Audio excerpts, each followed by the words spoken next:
question I often get asked from home buyers is, how much is it going to cost me to buy a home? So today I'm sitting down with Kelly Belcher, the Michigan Mortgage Mom, so that we can tell you exactly what it might cost upfront to purchase a home. So Kelly, if you're purchasing a home for $300,000, what can a buyer expect to pay before closing?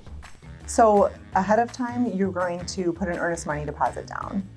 Debbie is going to collect that earnest money deposit, and it's anywhere between? I would say anywhere between 1% to 3%. The state doesn't say exactly how much it has to be, but to be competitive right now, it's about 1% to 3% of the purchase price. So that is received by Debbie and deposited, so it does come out of your account. It is credited at the closing, so that will come off your bottom line. The next expense would be your home inspection. The home inspections right now, they're running anywhere from, I would say, between $300 and $650, depending on what services you want to have done at the time of inspection. Following the home inspection, after that does pass inspection and you do move forward on the contract, the next step for us would be the appraisal. How much does an appraisal cost right now? The appraisals do range based on the size of the home and the type of appraisal it is, between $400 to $600. Okay. What else can we expect to pay up front? So those are the few items up front. Okay. Once you do go into the mortgage application, we do that ahead of the appraisal. You will decide on your down payment. Your down payment can range between starting at 1% down with a great program that we have, exceeding up to 20% on average. So 1 to 20+% down. Correct. Okay. Once you have the down payment, you're also going to have something called closing costs. That is, there's going to be a lender cost ranging from anywhere between $0 and about $1,700. Okay. You'll have the appraisal fee that you've already paid, so that will be credited at closing. Again, that's between $400 and $600. Okay. You will have the title insurance. On the $300,000 house, your title insurance is going to be around $950. That is, it's based on the loan amount. So that's going to fluctuate a little bit depending on what your actual loan amount is. With the title insurance, you'll also have a closing fee.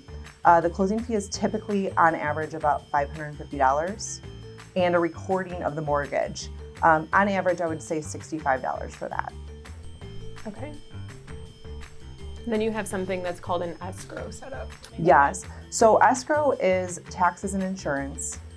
You can include that in your mortgage payment monthly, or you can pay that on your own. Paying it on your own, you will pay it when they become due. In Michigan, they're typically due in July for the summer tax bill and in December for the winter tax bill. If you want to do what we call an escrow, you would set up the escrow account, and that's dependent on when your first mortgage payment date is. So depending on how the number of months of insurance and taxes go in is dependent on when your first mortgage payment date is and the actual property taxes on the home that you're purchasing. So that is going to be a huge range, and it's going to be very specific on the property, and we do a full calculation for you ahead of even offering on the home. Okay, so that's kind of a variable rate. Correct. Okay, and then you also have homeowners insurance, right? Yes, and homeowners insurance, again, you're going to shop for your own homeowners insurance. Debbie has great recommendations for homeowners insurance, and I would say an average policy on a single family home would range around $1,500. Yeah, I would say between $1,400 and $1,700 depending on the area and the credit score. Right. So along with homeowners insurance, they're going to look at the area, the age of the home, and then also the insured credit score and if they have any claims in the past. Okay. There's also something called tax prorations. So tax prorations are paying the seller back for taxes paid in advance. So again, we talked about taxes being due in the summer and the winter. Again, the taxes are paid in advance, so when you close, they prorate those dates and the seller is paid back for what they've already paid. We do that calculation again at the very start of the process, sometimes even before you offer on the home, so you're aware of what those numbers are. Great.